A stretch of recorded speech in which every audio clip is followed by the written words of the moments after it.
One of the things that I have noticed seems to annoy certain people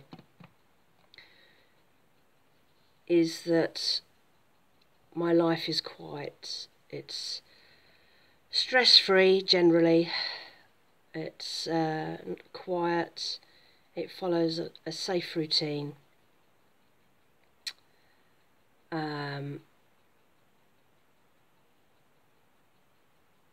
and it's just quiet, and I kind of do everything by my own rules within reason. It wasn't always like this. It has taken a very long time to get to this point, and give or take, it's taken the first 42 years of my life to get to a point where I felt like I was in control of my life. I am an introvert. I didn't even realise that I was an introvert really until probably about 10 years ago, because you just think that you have to, you just get on with it, you know, you feel that, you know, if you can't cope then it's a problem with you, not that it's just the way you are. So I spent many years in and out of very chaotic, often destructive relationships. I moved home a lot. I can't even remember all the addresses I've lived at over the years. My jobs were always very people-based, very office-based. Came with a lot of drama, a lot of very long work days, for no real satisfaction beyond the director getting their work done on time, because obviously I was doing their work. And the job situation was the same for about 17 years, so I did a lot of office work. And of course that also comes with its own like emotional baggage, because you work with people who have complicated lives as well, and their own personal lives will bleed into the work life as well, so you end up hearing about how difficult things people are finding it, the conflict, the stress, and it builds up on you, and you don't even realise that you're taking all this on board, and it's layering up in your conscious or your subconscious. And also, not at work, it bled into home relationships as well. So a lot of the relationships I had, people had conflicts with their families, they didn't get on with their parents, there were all sorts of complicated toxic backstories, and you were constantly having to deal with that and sometimes be a go-between for that as well, like visiting your partner's relatives and it's like an icy atmosphere and you wish you hadn't gone, or you're having to deal with embarrassing situations where people get into fights and rows and things. I mean, God, I could pick them, I really could. So the change, I suppose, started when I went to uni at 35 and I got out of the work situation, and I realised I actually could pick and choose, and I didn't have to put up with jobs that I didn't enjoy.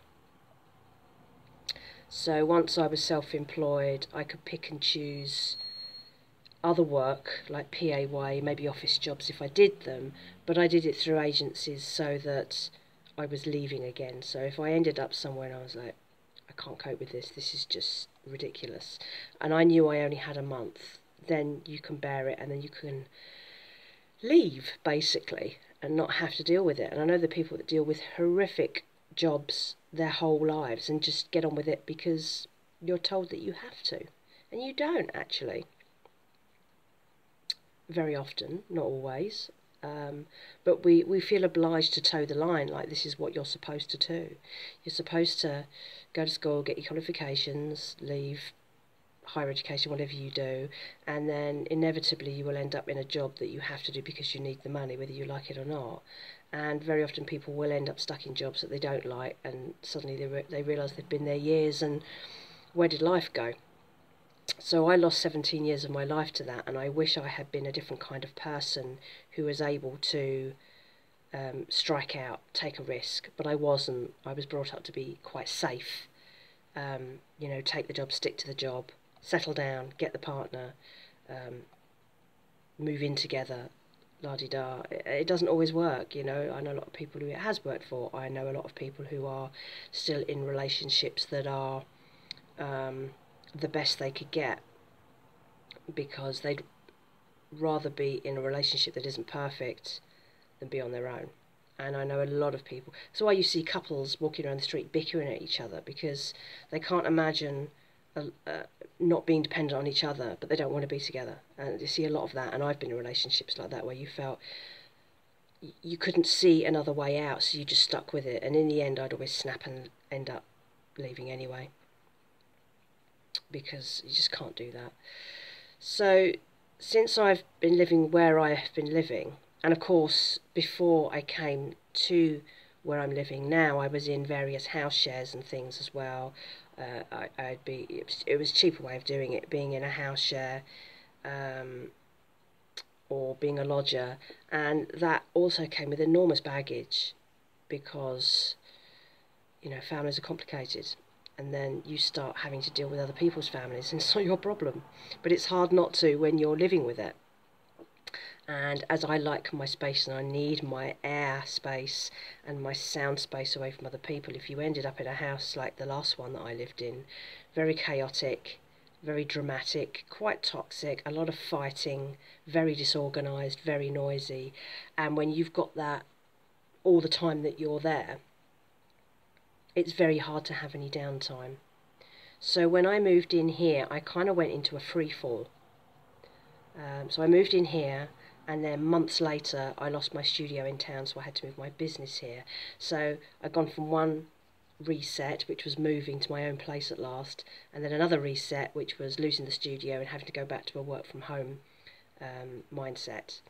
And that'll be 6 years in April coming. So it's not been an enormous amount of time, but I did go into quite a free fall, which is one of the reasons I haven't addressed some of the issues that I should have dealt with sooner, like finding more regular work, like just becoming more financially stable, because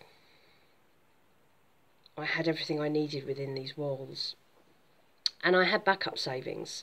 So when I wasn't quite earning quite enough money, I would just dip into the savings and use those.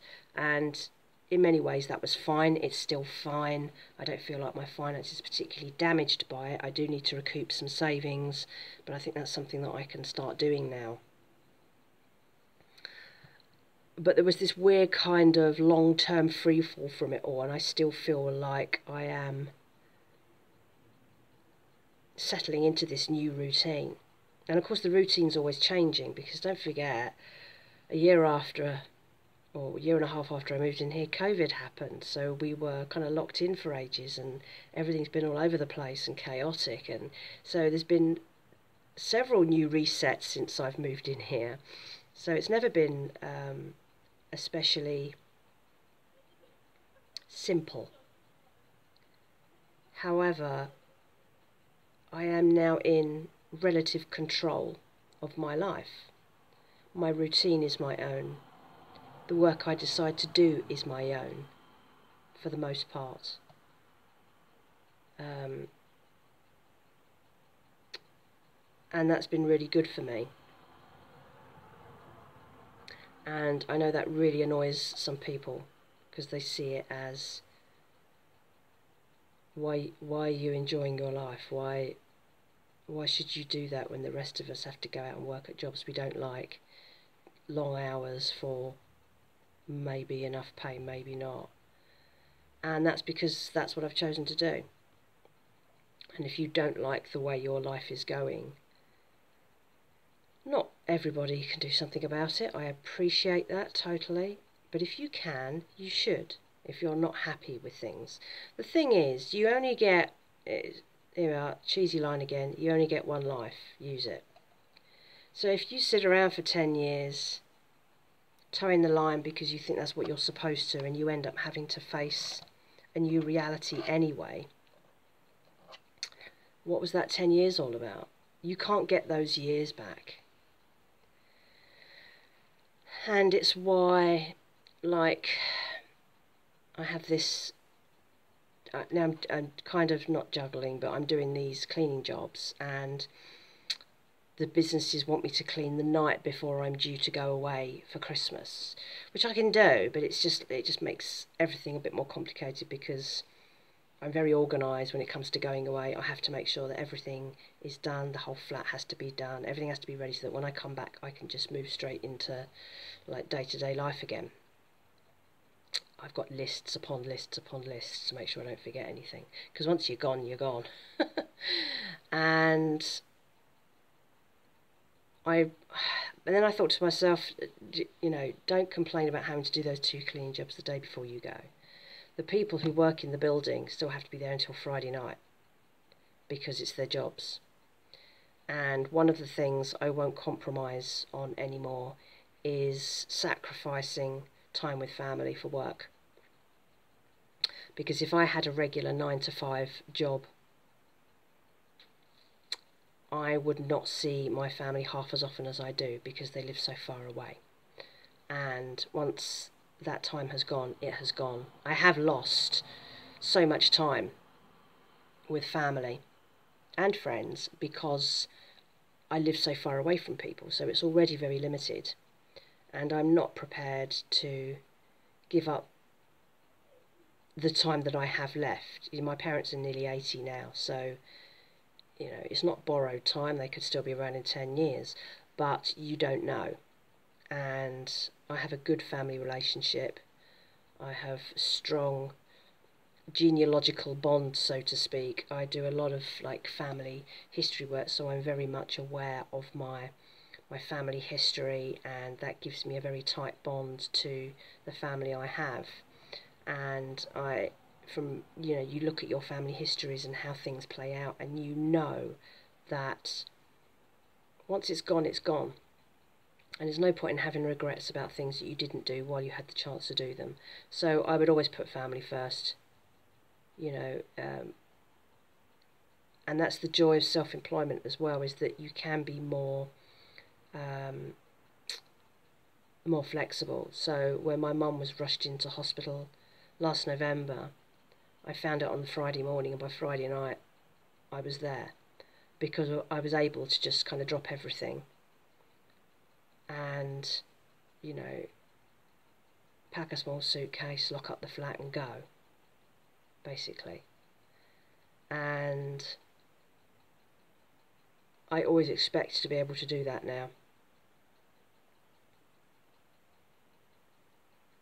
So I just wanted to say that I know that some people get really annoyed that I'm not leading a stressful, busy, for other people kind of life, because they probably do, and it may be that it's not their first choice and they're doing it out of duty because they have to. But, you know, you make your choices and you have to get on with it. And the choices that I have made have at least allowed me to play catch up a little bit. Now, I don't have a ton of money. Money isn't everything. I think time is more important than money, and the quality of what you do with your time and the quality of your mental health is far more important than money. You only need enough to live on, within reason, and that's something I've been able to achieve this year. So I feel that in many ways I'm winning in my own small way, and what other people think doesn't matter in that respect. If you're annoyed that, I don't know, I'm not working hard enough for you, then maybe you need to look at your own life, because you tend to find the people who criticise are the people who they're putting it outwards rather than dealing with what's in their own lives. There's always odd comments, there's always strange things, which always makes me chuckle. They're good for channel traffic. Anyway, that's my Saturday morning words. I have, what do I have? Almost a week before I go away. I have enormous lists of things to do. I still haven't wrapped any presents yet. I need to get on with that and get that sorted. All sorts of stuff to do. And it's that approach to the big getaway. It gets quite exciting as you get on. So I'm going to get on with that. I have huge lists of things to do. Hope your weekend's been okay. By the time you see this, it will no longer be the weekend. So I hope your approach to Christmas isn't too stressful. And you have some semblance of control over your life.